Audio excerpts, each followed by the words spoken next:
மனதில் விதைத்த வார்த்தை நினைவிருக்கும், மண்ணில் எங்கும் முற்கள் நிறைந்திருக்கும், தடைகள் ನಾನು ಇವತ್ತು ಅಫಿಷಿಯಲಿ ನನ್ನ ಇಂಡಿಯನ್ ಪೊಲೀಸ್ ಸರ್ವಿಸ್ ಏನಿದೆ ಅದರಲ್ಲಿ ನಾನು ರಾಜೀನಾಮೆ ಸಲ್ಲಿಸಿದ್ದೀರಿ.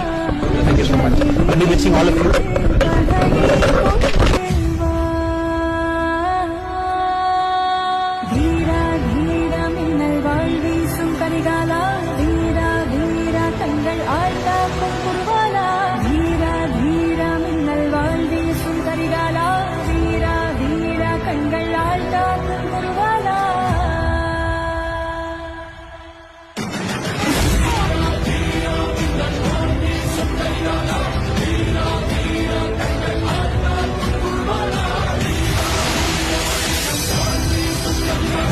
Thank you very much.